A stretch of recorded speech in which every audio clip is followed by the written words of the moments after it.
Hello, everyone. Good evening. Welcome to another fantastic edition of Conversation with the Love Crusader. And yes, it's a girls only edition again. Once again, Emmanuel has jumped ship. Okay, let me not use that word. He's just a bit busy this time, and we hope that we can really get him back to become more constant because we really do miss him on the show. Anyways, it's your Q&A Sunday. Like we always say, the last Sunday of every month is the Q&A Sunday. So we are usually dealing with questions or issues that have been raised by you, our audience, on the last Sunday of the month. And we have a very serious one at hand today that God will give me and Sister Titi wisdom on how to handle it. If you're coming across the platform for the first time, it's called Conversation with the Love Crusader. It's a platform where we talk about love, we talk about life. We try to do all in a fun way. We talk about relationships. So, welcome. We are live on YouTube, Facebook, and on my personal profile on LinkedIn. All right. I am your regular host, the Love Crusader, and my co-host T Layo is in the house today. Okay. Um, let's try to see what we can do with this matter, Titi. Hmm. Let's try to see what we can do with this matter because it's a strong one. Hmm. It's a strong one. Um, because this lady seems to have gone through a lot, and the question she's asking is also a bit of a tricky one. Many times people talk about physical abuse, because it's always obvious. And that's the one they'll say, oh, run for your life, leave the marriage, and stuff like that. Everybody is loud on it. So now, what happens when it is emotional and psychological? Because, in this case, um, she said the guy's never been physical with her. But obviously, from the kind of situation she's describing, she's going through some psychological and emotional um torture. Or what will I Hmm. call it? So don't hear from me. I'm going to try to read the very lengthy question that we have here. Just see if you can follow me, please. Um Just 1 minute. I'm going to get out the message that was sent, and I have more details because I've spoken to this person one on one. So I know it's even much more than this. She says, I'm tired of my marriage and want a divorce. My husband is not consistent in anything. That consistency is her major challenge. Today he loves me. Tomorrow I'm the worst woman on earth. I have faced emotional and psychological abuse over the past 11 years. 11 years. So they've been married for 11 years. Though he's never hit me, I feel like I'm going crazy. My major challenge is that he apologizes but does not change for long. For example, after using abusive words on me, he will apologize and be the good guy for a few months, and then we are back to it again. He abuses me and my family at the slightest provocation. But when he sees my family members, he plays the good guy in their front. He is very harsh to the kids. They have two kids and they are scared of him. We've gone through counseling in church and with secular counselors. So, not just one, secular counselors. I have prayed and fasted. The life he promised me is totally different. The worst is, I'm even scared to have a conversation with him as it will end in abuse. I tried taking him out for dinner to talk to him as advised by a counselor. He walked out on me and drove home, leaving me without transportation to get back home. I had to call a taxi. The worst is he wanted to sleep with me that same night after he did that, and I refused, which incensed him to the point of not giving me feeding money for the family. He keeps malice until when he wants sex. He throws an apology at me then, but no change. So when he wants sex, he will apologize just because he wants sex at that moment, but he would not change. I'm tired. So this is the summary of this story, which I have told you. I know it's a long story, but here's the summary of this. Sister Titi, oh yeah, please, And he seems we need packed. to help our sister. He seems packed with so many things. Hmm. You know, at a glance, I'm not sure if she's working, but at a glance, she comes across like some helpless person, someone that is dependent on husband for almost everything, especially financially. Okay, so let me go back and correct that. Actually, she's working, and in the month where she said he didn't give her feeding money, she actually was feeding her children. She even told me something very funny. She said she bought food, that her children would eat. He came back and made the food and ate it. Did that, and she was trying to say, no, it's the food for the children. He didn't care. He ate the food. So he's that kind of person. Well, I'll say that whilst we cannot hear the other party, we cannot hear the other party because at the beginning she says he has not been consistent at all, which is kind of strange because at some point he must have been consistent with something for you to have married and and stayed. I don't know how long she said. So now it seems like it's the whole 11 years that has been bad. Well, so from day one, there have been good days from what she's saying, so there have been times, for example, she said when they went for the counseling, one of the counseling, they actually they had a very long time of close to 9 months when it looked like all was well, so to speak. Looked like he improved, and she felt like he was making a change, and then suddenly again he's back to who he is. So that's why it looks like, because I asked her, how have you stayed 11 years, in this kind of situation? And, it's because according to her, she has this good months and good time. And they in actually know between. what she says in between. And I believe she kind of has hope that the man she marries is still there. You get what I'm Yeah, trying because to we say? didn't hear anything about the man she married. So that's why it's a bit because it seems like initially it began out like all the 11 years are bad. Now we hear there's been some good moments in between. But The man she married, there must be something about that man she married. My point is, consistently bad all through 11 years might be a tough sell.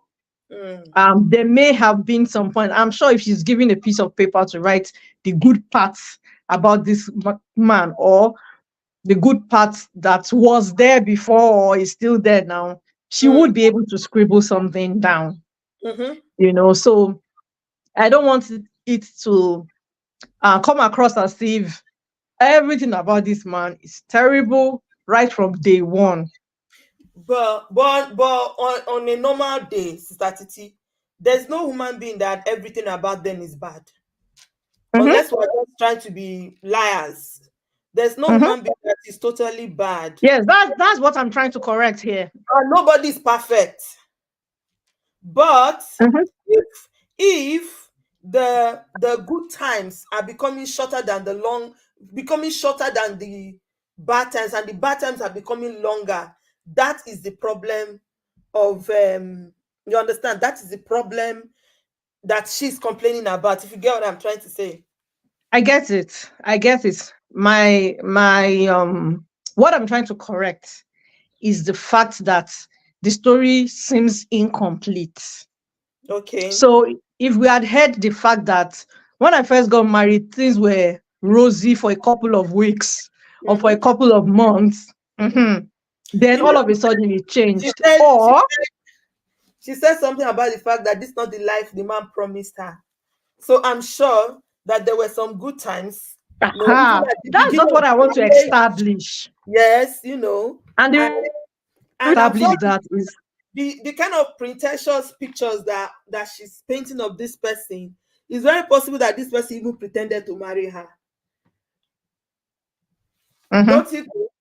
He could have It is, pretended to. anything is possible, really. But the what I even want to bring out, Yes. because we're talking about abuse, is Mm, the fact that because most people that experience this kind of abuse keep saying, like she, hoping that he will change. And for mm, other people, aside from hoping that he will change, um the what they bank their hope, one of the things they bank their hope on is the fact that there've been good times.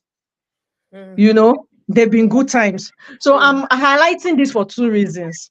For mm. the fact that no one is 100% bad. So Yes. most times maybe we hear the full story, even if we're hearing from one person, Mm, it's best most times we hear the full story and we fully acknowledge that we're not hearing the full story, yeah. right? Yeah. And even if we're not hearing the full story from the other party, even from this party, we are Mm, still not hearing the full story because at some point there might be trickles of good times. That being definitely. said, another point is the fact that most abused feel like there have been good times, so there have to be something there. There has to be something that I have to keep pursuing. Hmm. Then year 5, year 10, year 15, you know? So that's the point I wanted to make, and I will still make use of that point much later. So at this stage, it seems like what I see glaringly that is missing is lack of accountability. Yay! See who is in the house. Mhm. All right. Emmanuel is here. Okay, go Hello.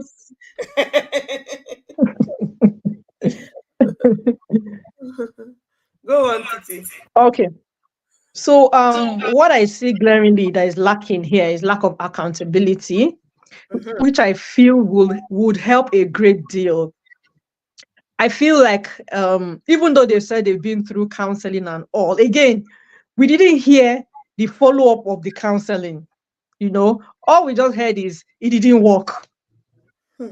In what ways didn't it work? Did he stop at some point to go? So I feel like accountability is lacking. So in the event that he was good for those probably those 9 months when he was good, they stopped counseling, Hmm. and felt, oh, we're in a better place now. Okay, wait, Sister We are Titi. Is good. counseling supposed to be a lifelong thing?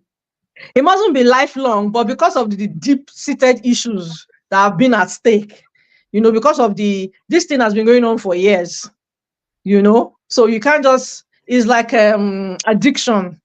You can't say, okay, I'm free for 2 months and I'm 3 months or 9 months and I'm good, you know. Mm, So even if it's not lifelong, you don't just take it off that way. You win it, mm, So you don't say, okay, I don't know how it was structured. They see their counselors every month or every other week. Now we see you every month. Now I want to hear feedback every 2 months. After 6 months, I need you guys to come. We didn't hear anything about the follow-up. So there's a huge space of accountability that is yet to be filled, okay. And I give kudos to the guy because he was willing to go for counseling. That is huge, Exactly. So that's you where know. I was going to come back now to say that I, for one, have tried to reach out to the guy and he declined to speak to me. I think that it has gone worse. It has gone from bad to worse.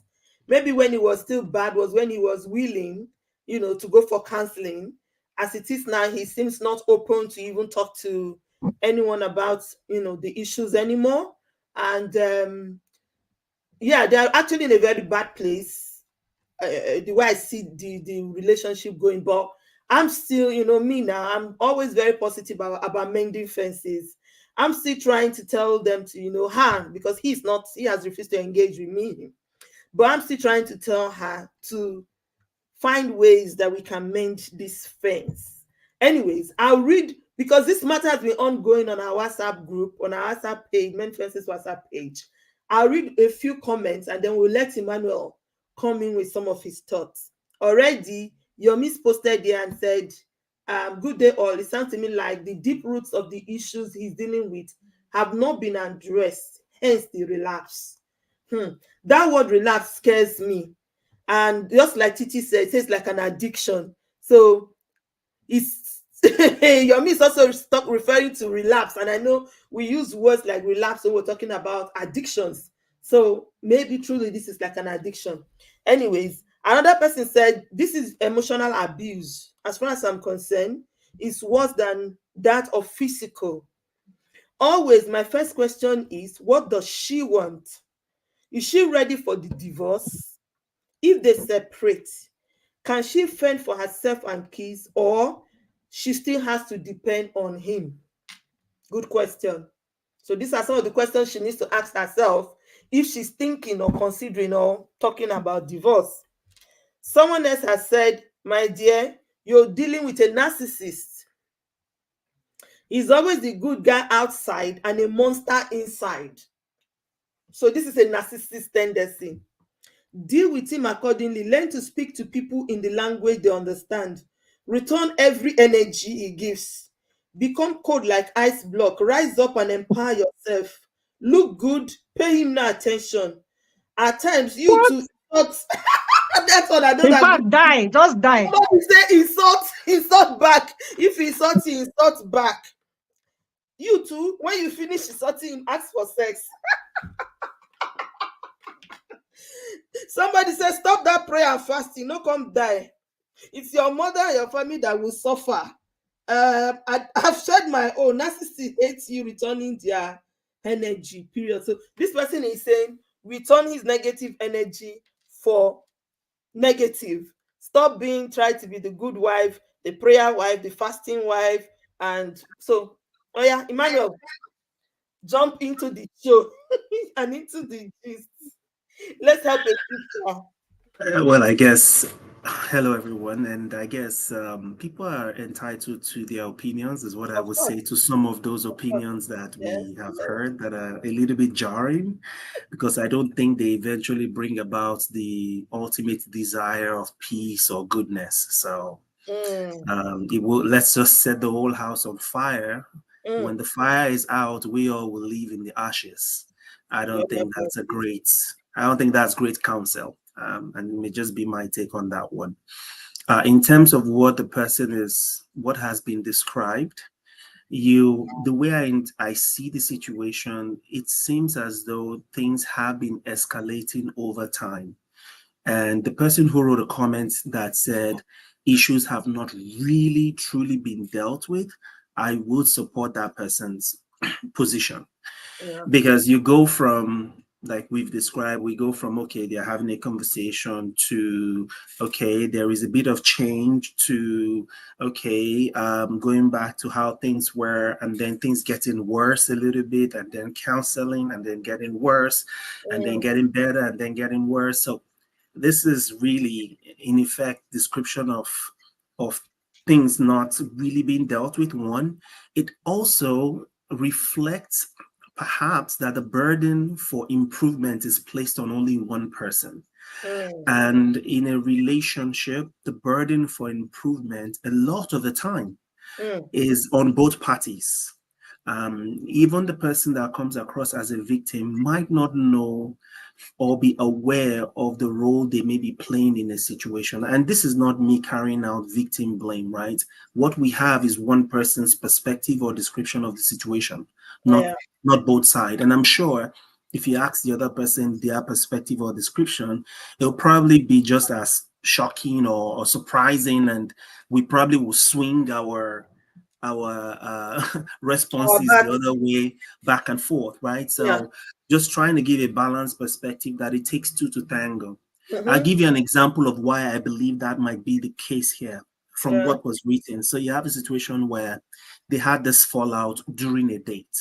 Yes. And then one person gets really upset by whatever he interprets to have been a trigger for that, a provocation, right? Because it's not, we both agreed to come to the date means things probably went probably fighting to come there, right? To eat or do whatever we're doing.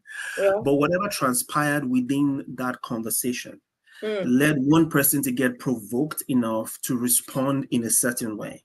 Now that person goes home. Most people that are married will tell you it's not easy to try to ask for sex from someone that you are provoked by or offended with. So if the person is making an attempt to connect with you physically, I don't know if in their marriage that is how they do apologies. You know, maybe this is how we've been apologizing and we know that to be an apology. I don't know. Wait, let me stop you there. If that's how they've been doing apologies, I don't think she would have seen it as a problem. Oh, I know of and if she took him out, she said she took him out. It wasn't him taking her out. She took him out because she wanted to have, like she said, she was advised to have a neutral ground to have this conversation with him, right? Now he didn't listen to her. He didn't have the conversation. So there was no settlement, so to speak, of the issues. They had issues. There was no settling of these issues that was on ground. Rather, he got up and left. And then now comes home, which according to her is the pattern, because listen to her pattern, what she said about him, apologizing just for sex. So they get home, he apologized because he wants sex. So I think if it has been their usual way of making up, she would not have been complaining about it. Maybe me saying there doesn't express what I was trying to say, because it might be his own, right? I know situations where one person expects apology to be a certain way for them to understand and receive it. The other person expresses apology a different way, and really it's how they know to communicate their apology. Now, I'm not saying that is what happened. I am just going based off of what has been described to show I don't think the situation has deteriorated to the point of let's just call it quits. From what I read, and this is like giving a really distant view.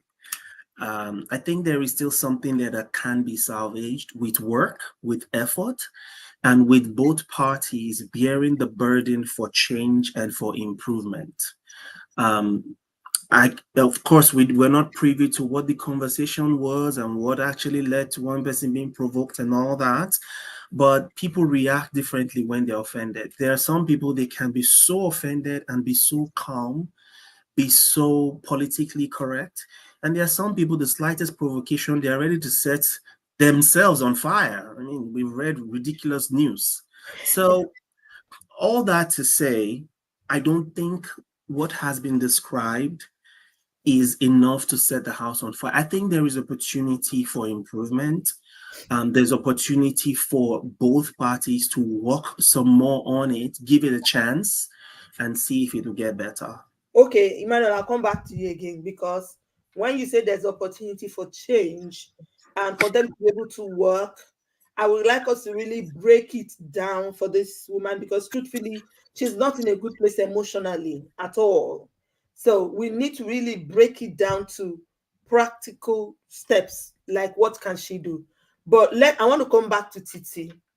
Should we get angry? I know Manuel just said we have different ways of expressing our anger or our annoyance. One thing that I was very glad for is she said he never hit her. You know, it's never hit her one day. I was very glad for it. I don't know why, but I was glad for it. Despite that, I know that psychological and emotional abuse can even be worse than physical abuse. I was kind of grateful that he had never gone physical with her. But do you get angry to the point where you take a decision that you know now goes beyond affecting this woman to now begin to affect her children? 1, 2, you're quarreling or you're having issues with your wife, you're angry, you have abused her, you go beyond her to begin to abuse her family. what sort of, I can't picture that kind of anger. What sort of ways of expressing anger is that? When tensions are high, anything can happen. Ah, really? Yes, anything can happen. Um, Probably nowadays we know better, or most people, or some people know better, so they've been refined, they've been educated, and they have knowledge. They've sought knowledge with regards to how they express their anger. And people like that, when they see themselves now, they're like, oh, I've come a long way. Imagine someone that has not sought knowledge, someone that has not done anything. That is just the way they are. People do crazy things that they can't believe when the heat is down. So I think that is just, in short, is at times like this that people say both things that they agree with, things they believe, or because some people get out their anger just to intentionally hurt. They don't mean what they are saying, but they just feel like, hey, what's the best way to hurt this person? Oh, family. I know that your family is number one on your priority. So, the easiest way to get at you is just hit your family. You'll be like, sorry, excuse me.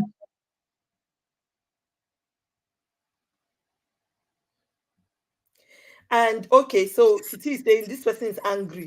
So because they are angry now, they get to the point of um going again after your family or taking steps that can affect beyond you who is their immediate target.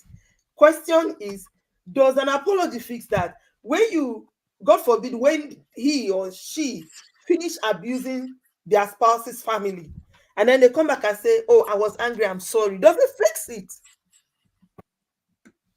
So we are trying to be understanding, empathetic, but at the same time we are trying to be objective. For those who are being married, real marriage, we're not talking of some weird marriage. Like if you've ever been married for real, you do know that stuff happens. And even the loving spouse can sometimes lose control. You talk about this person has not lost control to the point of hitting, but they've lost control to the point of saying things that I'm pretty sure when all is calm, there's probably regret about what he said. And like Titi described, a lot of the time when people say stuff in anger, they're not really saying it because, this is just a very objective, reasonable, rational opinion. People are saying things a lot of the time because they are hurt and they're looking for how to hurt the other person back. It's unfortunate, but we are humans. And that's why when you read the expression of the things, to me, things keep escalating because they are not dealt with. If this is what I'll say today to hurt you, then I know if I say that thing tomorrow, you've heard it before, so you probably are not offended. I'm looking for the next layer of thing to say that I know, okay, this one is really going to hurt. And then I'm looking for the next thing to say. Why? Because there are unresolved issues. We've not really taken time. We're just putting things under the rug, doing all these stuff to, like putting makeup. At some point, you're going to take off all that makeup to be the real you and deal with the real you in the mirror. That needs to happen in this relationship. Is it a one-stop fix, or I don't know. I do know that there is opportunity. That's what I mean by opportunity. If we are still escalating without resolving things, perhaps if you truly start having heart-to-heart conversations with the intention to make it better, I think this situation can get better. Now, the other thing I want to point out, again, I want to indicate that this is not victim. I'm not trying to do victim blame, but I get a little bit worry when somebody expresses what's going on without any acknowledgement of the role they play in the situation. It means it's all you. I get a bit worried with that. Now, again, I'm not playing victim blame. We just have one perspective. But if we are going to take this one perspective and just run with it and shoot it down, then to an extent within it, there should be some form of accountability of what did I do within the situation, or what role did I play within the situation? And the change I'm expecting from this person, how can I change too? And because it cannot, again, the burden for improvement in a marriage cannot be on only one person. It has to be both parties working at it. And the intensity to which you want one person, your spouse, to work on it, work on also with that intensity. Let's do it together. Yeah. I think this situation is still salvageable. It is a very painful situation, and to me, it's just, what am I going to do to really get at you? Is the way I see it. Both of them are probably pushing each other's buttons. Okay, this is what I'll say now. So I normally give you money. I won't give you money this time around because I know it will truly hurt. Perhaps not with the intention of trying to, not understanding the impact to the kids and all that. This is probably not thinking about that though. So they're engulfed in the moment. It may be a situation that may call for a temporary separation. Give both parties the opportunity to cool off, opportunity to come to that emotional state of healing. Give it a bit of time to just have some healing, and then walk through proper, deep counseling scenarios for healing, and see what steps we need to take going forward. That's just my take on that. Yeah, I was also thinking, if we're talking, like you just said, deep counseling, I was trying to say that the counseling they've had so far have not worked. Someone has said counseling is only effective to the point where the people involved take the guidance given and work on it. Counseling is work. It's not work that you will do for 2 months and 3 months and stop. You understand? If you've gone through counseling, and I've gone through one, so I can tell, whether Christian or secular, you are led into finding out why you do the things you do. So it's like creating an awareness, a better awareness of you, an understanding of why you react the way you react to things, and then what you can do better. I believe I'm trying to describe what I have seen and experienced and what I would even do as a counselor. Now, when you leave the presence of the counselor, your work as the two people or one person who has come to counseling is to continue to do those things that you've been told, those things that you have been, taught to say, this is what will help this situation. For example, someone who has anger issues and has been taught to de-escalate. One method of de-escalation is to walk away when you now know, okay, this is my threshold, this is the level I can get to.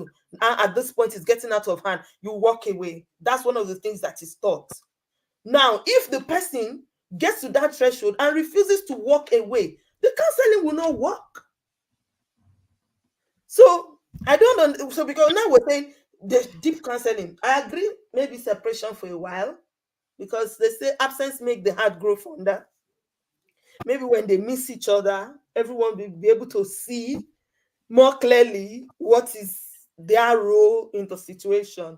But I'm still a bit skeptical about the fact that they've gone for several counseling and it only seems to produce results for a short while, and this person is back to this attitude again.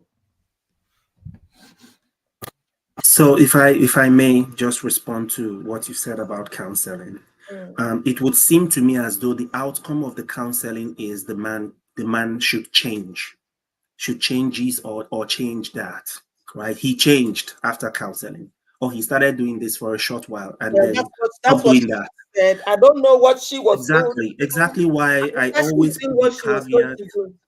It's exactly why I put the caveat of we don't know the full detail, the full scope of everything going on. We understand one perspective, and even with that one perspective, though, there are elements that reflect.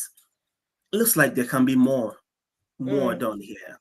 If I go into counseling with my spouse and my goal is to get you to do this, that, that's already a faulty foundation. So if the person comes out of there and now does the 1, 2, 3, I'm feeling like, okay, I achieved my goal for this counseling, and then the person goes back and we're back to square one. That's what and we don't know. Counseling differs though. I mean, those of us that have been through counseling, you know, there are counselors that should not be counselors. I'm sorry to say. You know? I'm sorry to say they should not be, because they already have so much bias in how they respond to the situation being described.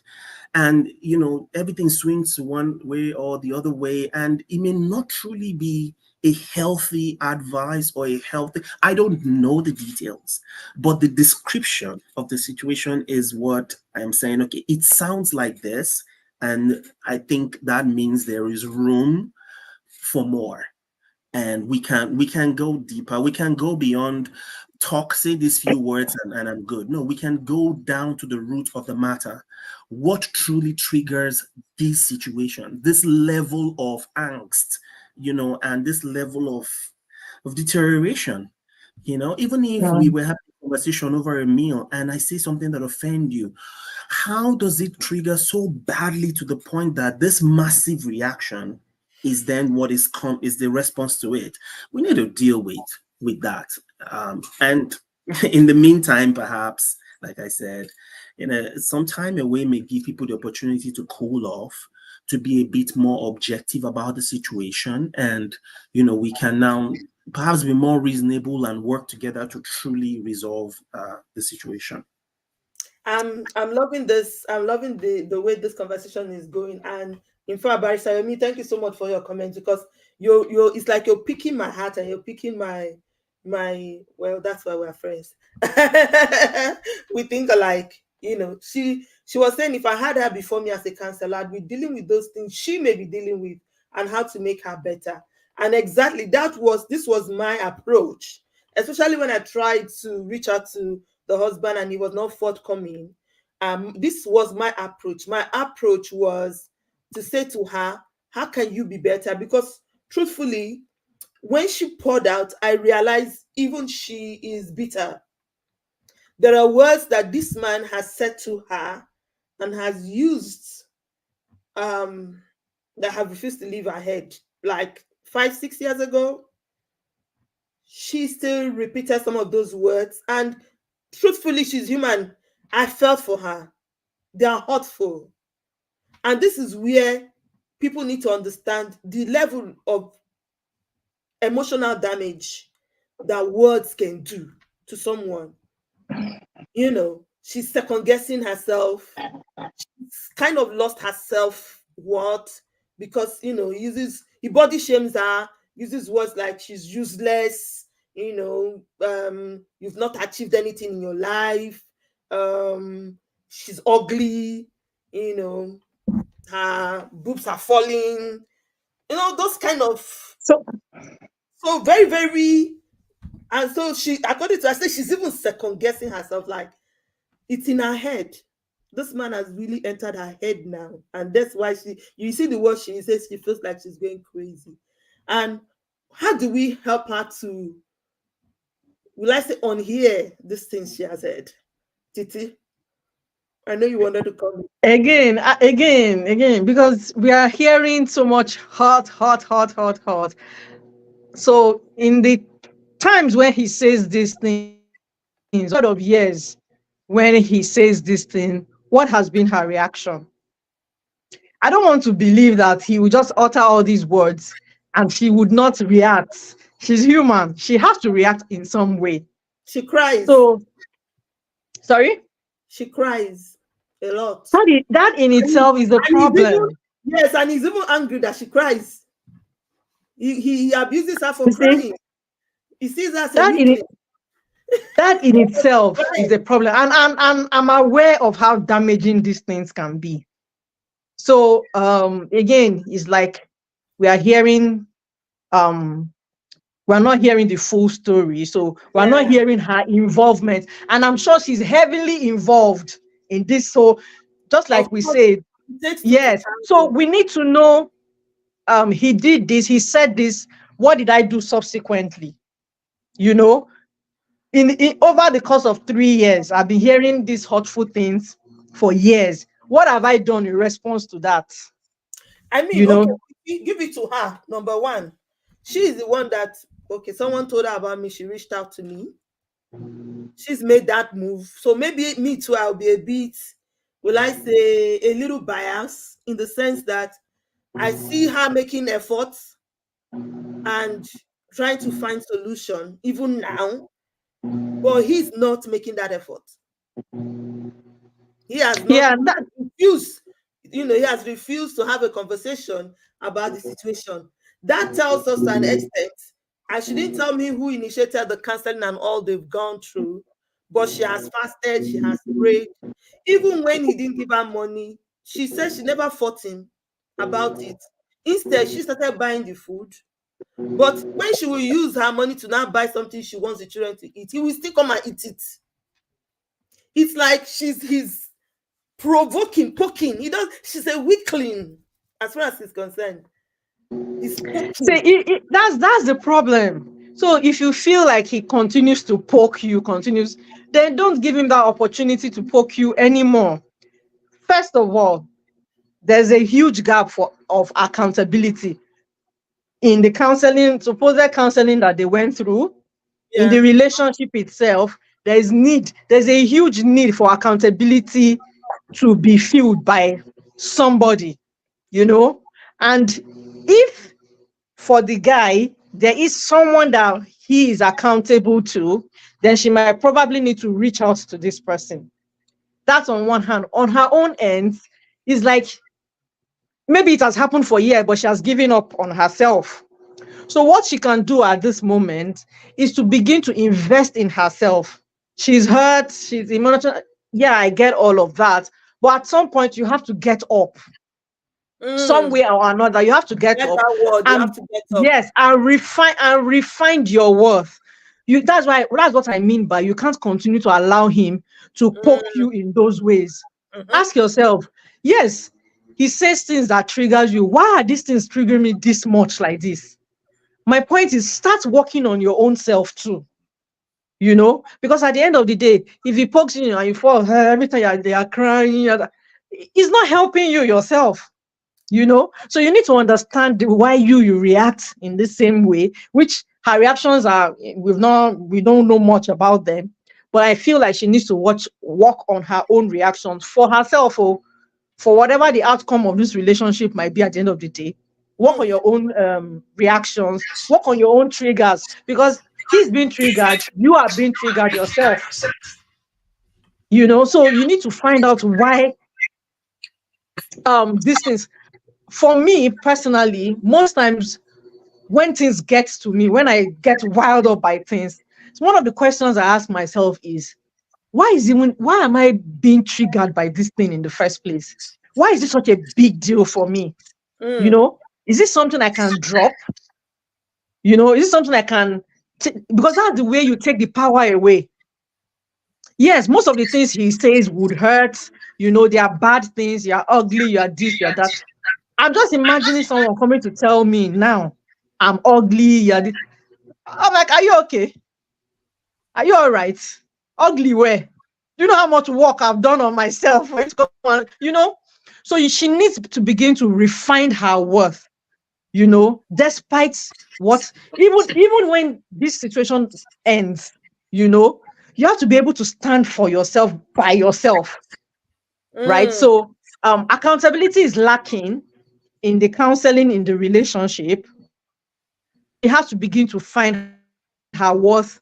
If you need to read books on such that after a while, all those things he's saying them and they hurt. Things like this will never stop to hurt, but they won't eat so much into you that you are totally powerless. That's what I mean by take the power away from him and from those words that he's saying and everything, and invest in yourself. Invest in your self-worth. If I may add to that, yes, please. I think some of the kind of words that you've mentioned are being used are disturbing, right? And I guess again, to the level at which we understand or know what's going on will determine the way we respond or react to these things. It's not some of the things that you said, they're not okay. What is being described is, I just want to make that clear that it's not okay. These reactions and these responses, they are not normal. right? And there is a way. We all do get offended from time to time, but there is a way to react. I'll use the word maturely when you're offended, knowing full well that after this offense dissipates, I'm supposed to continue this relationship with this person, right? So not treating a person as though after this offense is over, it's so damaged that we can't even find a common place to now pick up from, to have any kind of healing. Like you mentioned, if somebody is still hurt by things that have happened 5-6 years ago, that person needs self-healing. Exactly. That's my point. That person needs self-healing. Yes. And it's in a situation like that, the suggestion of maybe temporary separation might help to give you time to heal, to recover. You can't continue to be in a situation where you're constantly being hurt. You won't have enough time for, recovery and healing. And it's necessary for you to heal within yourself before you're trying to heal the marriage, right? You can only give what you have. So, and that's where the counseling thing will continue to help to speed up and improve that healing process. Then you can now look on how you can invest into that marriage. If at that point, that's the decision, if part of the healing process is getting to a point where you say it is not working and it is only leading to destruction, then you guys have to make that decision if, getting it to that point is what needs to happen. But there are several steps, several, actions or things to try to do to mitigate. And if all else fail, then you can get to the decision where the best thing for both of you and the children is for both of you to be separated. Thank you very much. Thank you very much. I'm super, super happy that you all are coming to. I think I wanted to actually be able to get everyone's opinion. So it's not just me. I could be myopic. Like I said, I was getting a bit biased, thinking, what kind of man is this? He doesn't even want to engage. He said to me that she's spoiling his name. And like she said, it's obviously he's more worried about people's impression of him. So she's reporting a matter to get help. He's saying she's spoiling his name because according to her, he likes to be very, very good out there. He doesn't like people to know that he's that kind of person when he's outside. But anyways, I thought since she's the one that has come to me, that I concentrate on her to find out, the deep issues. And truthfully, one of them is I actually saw a woman filled with pain and bitterness, who's been hurt severally. It's like before one wound heals, the wound is reopened. Before it heals, so now there's a deep wound. The wound is gotten so deep within her that she's even, like I said, she's lost her self-worth. And she's a brilliant woman. From the conversation we had, I could see that she's a very brilliant woman. She's someone who can actually do something for herself and be somebody. So thank you all for, all of this. I am also leaning towards the separation for a while. I've told her, take divorce off the table for now, but maybe both of you can separate for a while and deal with the demons on both sides individually, and then see if you can come back as two healed people to now be able to make a healed marriage. This was my counsel, and thank you also for aligning towards that counsel. But I have one question I want us to quickly, because I don't want us to go above our time, and we just have 7 minutes into the conversation now. Can emotional and psychological abuse become a reason for a divorce? We are Christians, and I'm talking now as people of faith. How do you when does it become a reason? Because physical is very easy. When everyone sees you like that, they'll be like, don't die in it. In fact, people will come and help you pack your load and say, go away from this man, don't let him kill you, right? But when does psychological and emotional abuse, when does it get to the point where we can say, okay, enough is enough? Very quickly, my people. Oh, I had that same question. So So I'm you not need gonna. to answer No, it. I won't lie to you. I had that same question because it is difficult. Like Yes. we've described with physical abuse, there are things you can see and say, okay, this is it. Psychological, it's not seen. And with our awareness of mental health issues, the Mm-hmm. biggest challenge that comes from psychological and emotional abuse is mental health illness. Yes. It is an illness now, we know Yeah. that, right? Yeah. And there are things that can eventually happen as a result of mental health breakdown. So I don't think we've gotten to the point with the information to say this is the line. If this person says this, or if this situation ever gets to this point, it is done and dusted. I don't know if there is such a line yet. I was looking for information about that. I didn't find it. But again, this is where good counseling is helpful, because when you're revealing all these things to a counselor, the counselors are typically trained enough to know, okay, this is now getting way past just what's going on. This is how this is actually impacting you as a person and the danger to you, to your health, to now say, okay, maybe this is where you draw a line. These are the steps to take. This is no longer a matter of just we're having problem. This is now a safety issue. You know, when somebody's having suicidal ideations, for example, I know for one, that is a basis for separation straight off the bat, because we have to ensure the person's safety. But it's not only suicidal ideations, it's homicidal ideations That's too. what I was just going to say. What if somebody is So willing to think of killing the next person? exactly. So those Ah, are some of the things that, but I cannot see in your mind that you're having suicidal ideations or homicidal, but we can see physical abuse, right? So a counselor, somebody you're talking to that you're expressing these thoughts to, will be able to piece it together and say, oh, okay, now this is truly getting to a dangerous place, and this is the best time for you guys to just please, it's better to be separated than for somebody to either kill themselves or kill someone or harm children, or do something that's really, really a sign of that's it. mental That's it. health breakdown. All right, it's 1 minute. I think I'll just say it's very dicey. It's very dicey, but I'll just say that there's no marriage relationship that cannot be salvaged, no matter the level of hurt, no matter how.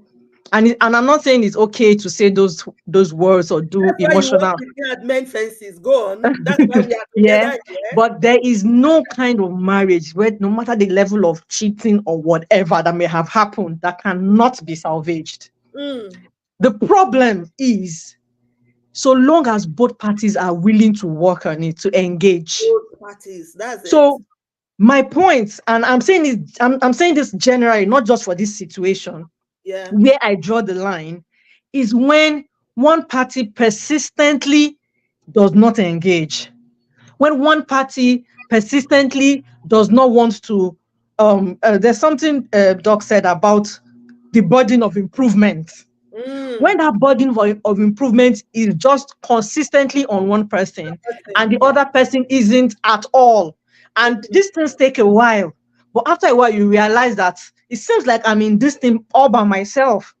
I think at that point we need to start considering. So we don't even have to wait because sometimes you wait to when psychological, emotional has gone deep, and it is so bad. So once you begin to notice that the burden of improvement is not on this person, I think you need to start questioning and thinking, what next? Thank you. God bless you. Thank you very much. You can see how brilliant my co-host is.